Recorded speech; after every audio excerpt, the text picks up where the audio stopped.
100 రోజులు పాలన చూడు తెలంగాణలో మార్పు మొదలు మహిళలకు ఫ్రీ బస్సు టికెట్ ఉచిత కరెంటు 200 యూనిట్లు 500 అయింది గ్యాస్ రేటు 4.5 లక్షల ఇంద్రమహిళలు తెలంగాణలో మార్పు మొదలు.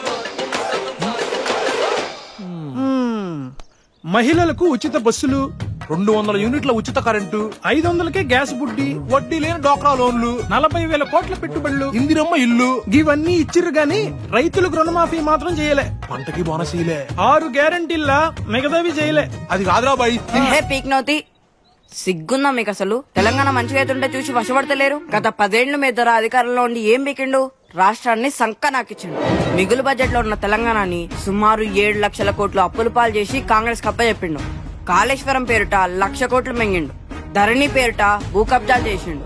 దళితులకు 3 ఎకరాల భూమిలే, రైతులకు రుణమాఫీ చేయలే, డబుల్ బెడ్రూమ్ ఇల్లు, నిరుద్యోగుల వృత్తి రాలే, ఇంటికి ఒక ఉద్యోగం అని చెప్పి పేపర్ లీకులు చేసిందే గాక ఒక్క గవర్నమెంట్ కొలు గిట్లా భర్తీ చేయలే. ల్యాండ్, శాండ్, మైన్, వైన్ మాఫియాలు చేసిండ్రు. తెలంగాణలో అందరు బతుకులు ఆగమైతే వీళ్ళ కుటుంబం మాత్రం బాగుపడ్డది. గంతెందుకు ఈ 10 ఏళ్లలో మీ దొర ఎప్పుడైనా గడి దాటి బయటకు వచ్చిండా? ఇక వీళ్ళకైతే సిగ్గు శరం లేదు. గత 10 ఏళ్ల సంధి తెలంగాణకి ఏమిచ్చిండ్రు? గాడిద గుడ్డు, రూపాయి పన్ను కడితే 43 పైసలు ముష్టేసిందే గాక బడ్జెట్ కేటాయింపులకు ఇట్లా తెలంగాణకి ద్రోహం చేసిండ్రు. విభజన హామీలు నెరవేర్చలే, పాలమూరు రంగారెడ్డి ప్రాజెక్టులకు జాతీయ హోదా కల్పించలే, బయ్యారం ముక్కు ఫ్యాక్టరీ రాలే, కాజీపేటలో రైల్వే కోచ్ ఫ్యాక్టరీ ఇవ్వలే, వరంగల్ కరీంనగర్ లను స్మార్ట్ సిటీగా చేయలే, కృష్ణా జలాల్లో సరైన వాటా అయితే హైదరాబాద్ కు ఇండస్ట్రియల్ కార్డర్ లేదు, ఒక్క మెడికల్ కాలేజ్ ఇయ్యలే, IIIT ఇయ్యలే, IIM ఇయ్యలే, ITIR పీకబాయ్. కాంగ్రెస్ అధికారంలోకి వచ్చిన 100 రోజుల్లోనే 5 గ్యారెంటీలు అమలు చేసిండ్రు. ప్రగతి భవన్ గురించి ప్రజాభవన్ ఏర్పాటు చేసిండ్రు.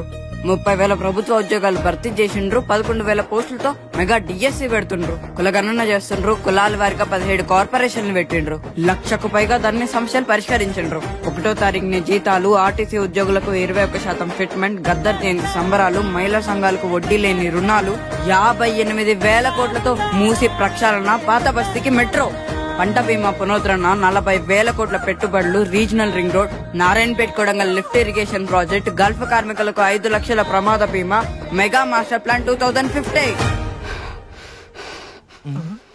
ఏ తోడు దొంగల్లారా ఏమన్నారు ఇందాక? రుణమాఫీ చేయలేదా? 15 ఆగస్టుకి దేశమంతా స్వతంత్ర సంబరాలు జరుపుకుంటే మా తెలంగాణలో రుణమాఫీ సంబరాలు జరుగుతాయి. గుర్తుంచుకోండి, తెలంగాణలో మార్పు మొదలైంది.